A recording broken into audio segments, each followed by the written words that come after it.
That's spooky. I love physical media. Physical media. What is it?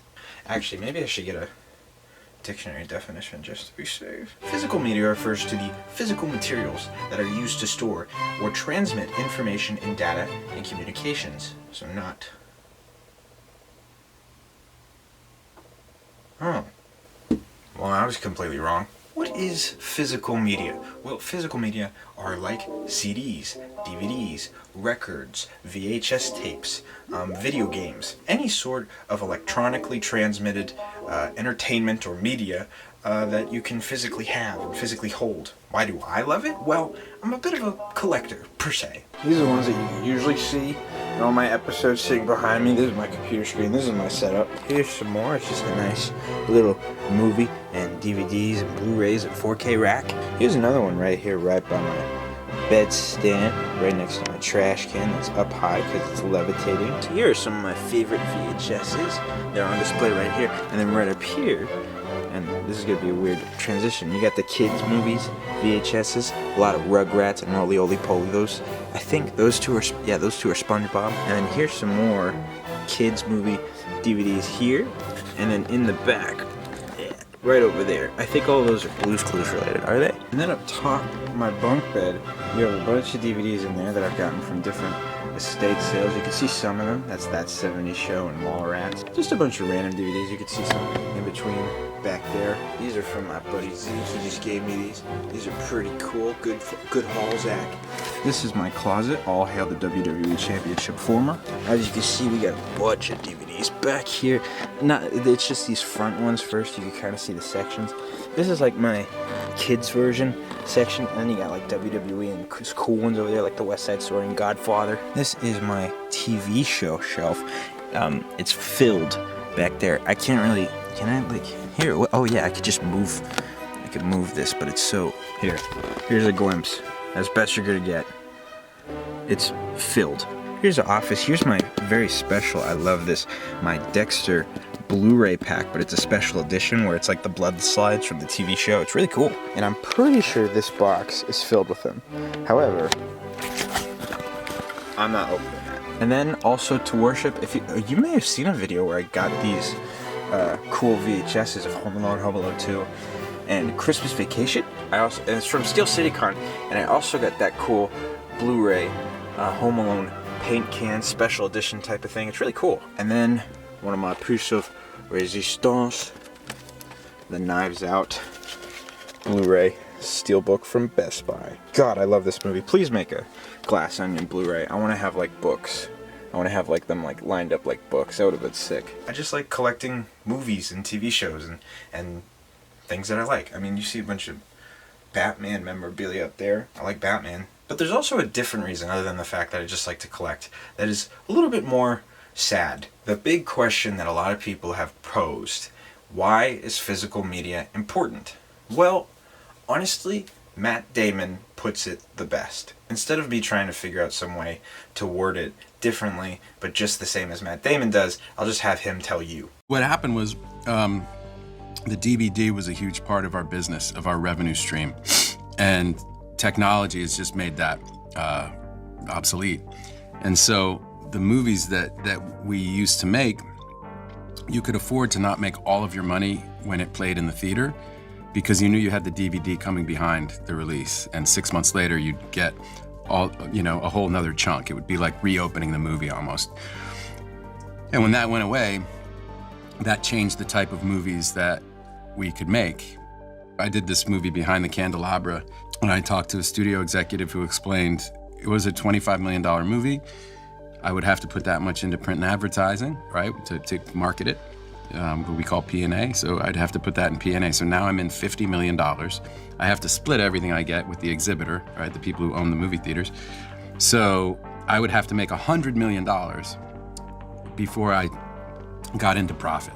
And the idea of making $100 million on a story about like this love affair between these two people, yeah, I love everyone in the movie, but that's suddenly a massive gamble in a way that it wasn't in the 1990s when they were making all those kind of movies, the kind of movies that I loved and the kind of movies that were my bread and butter. Physical media is appreciated less and less nowadays, unfortunately. People aren't rushing to the stores to get that new Marvel movie anymore. They're just waiting for it to pop up on Disney Plus. And it's so unfortunate. One of my favorite places in any superstore, Walmart, Target, Best Buy, is the movie section, and less of it. It's so sad. I remember when the movie aisle was movie aisles, and now it's like movie row, and then the other side is like other nerd stuff. It's sad. I understand it, but it's sad. It's not worth it anymore for studios to put something on a physical copy or a physical media. It's better now to just throw it on Netflix and hope that works out. It doesn't bring in the big bucks nowadays, unfortunately. Now, I made this video because I saw an article where Disney announced that they are not going to be making any more physical media or physical media releases for Australia. It is the start of the decline of physical media, and that's worrying because we've kind of had physical media for a very long time. You had to go to the theater to see a movie, and then you had to go purchase the movie if you wanted to see it again. You had to purchase the music if you liked hearing it, and then you had to buy it from the record store or buy it from the CD store, something like that. You had to get the VHS if you wanted to watch it again. You had to get the DVD if you wanted to watch it again. You had to get the Blu-ray if you wanted to watch it again. You had to get the 4K if you wanted to watch it again. And when streaming arrived, it wasn't like this competitor that would destroy physical media at the time. It was this alternate solution. Oh, you can't go out and buy Spider-Man 2 on DVD right now because it's all sold out at the store? Well, guess what? Netflix has got it for you. Just log into Netflix. It was like this thing that worked in tandem, and then more and more and more. I've still not forgiven Netflix for killing Blockbuster. There was a Blockbuster right by my house. I know exactly where it is. It's 7-Eleven now. And my heart yearns for revenge. We are at a time in history where streaming looks like it's going to dominate completely, and physical media is just going to kind of fade into the distance. Hey kids, it's me, Kevin Smith, and welcome to Clerks 3. Thank you for buying the disc. Let me tell you a quick story. The only reason Clerks 3 exists is because you bought discs before on Jay and Silent Bob Reboot. Bought so many copies of it that Lionsgate was just like, you got any more of this Jay and Silent Bob bullshit under $7 million? I bet you we can make that work. And I was like, I do. I got a lot of Jay and Silent Bob bullshit, really under $7 million. And boom, it happened. That's because you bought DVDs and Blu-rays, just like right now. Physical media is very important, kids. One day, maybe the cloud ain't there. How are you going to watch Dogma? You need a copy of it and stuff like that. How are you going to watch Clerks 3? Well, now you can because you got a copy. No more can a movie survive on a very, very small budget with only a physical media release. Now it's got to be a few $1 million and in the theaters, and then jumps on streaming. It's a very scary, competitive time at the movies. And this is all coming at the time of these big strikes where it feels like every day I'm hearing about something that the studio said that just makes me what? But physical media, it's art. It's art that you can keep and own for yourself. You can rent from a store. You can watch online. I don't know if it's just the nostalgic part of my brain that's worrying that something that I really love and appreciate is going away. But I think it's also very predominantly the want to be a writer and director and actor and entertainer one day business side of things, where I'm worried that movies and TV shows are not going to be appreciated as much as they are anymore. The industry is relying more and more and more on these streaming services, which just happen to grow in amounts every day. There's always a new streaming service that everyone has to subscribe to, and each one sounds less safe and less safe than the last. A while ago, you must have seen some list of movies and TV shows that Disney Plus are taking away, and some of those are Disney Plus originals, meaning because there's no physical release of them, you'll never see these again. Another big one that I heard about was Paramount had The Rise of the Pink Ladies, which was a Grace spin-off TV show. No matter the quality of what I've heard from that show, that's still somebody's art and hard work and truth put into their creativity and art. And Paramount took it off less than a month of its release. That was some makeup artist, costume designer, production designer, prop master, script soup, director, actor. That was somebody's art that they were proud and excited to show. And it's gone. There's also a bunch of stuff about how streaming services will change and alter original TV shows, not original TV shows, but TV shows and movies that they've added onto the platform by like turning them into bigger episodes or deleting scenes that might be controversial and stuff like that.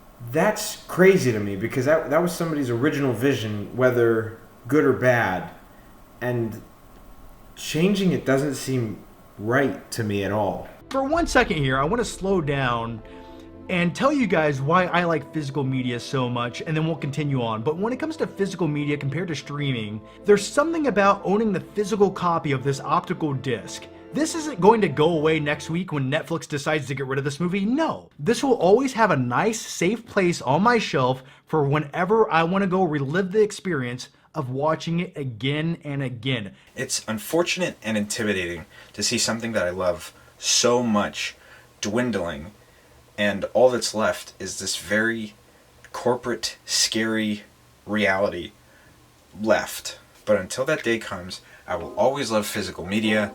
It's one of my favorite things to collect. I'll literally take any of them. I'll take doubles, I'll take triples, I'll take ones that are broken, because for some reason, I think Toy Story messed me up. I feel bad for the ones that are broken. They're memorabilia of my childhood, they're memorabilia of my now, they're memorabilia of my future.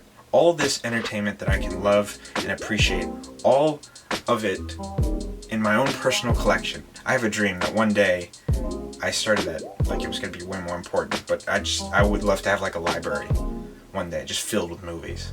Like almost like out of Beauty and the Beast, that big castle library he has. I want that, but with movies. I don't know if I should have started that with I Have a Dream. And one day I would love to get into records. I haven't gotten into records yet, but I think that would be really fun because I love physical media. That's pretty much it. That's me talking about what I love and also what I'm scared of for the future. Sorry to contribute to that. Anyways, thanks for watching, and I'll see you next time.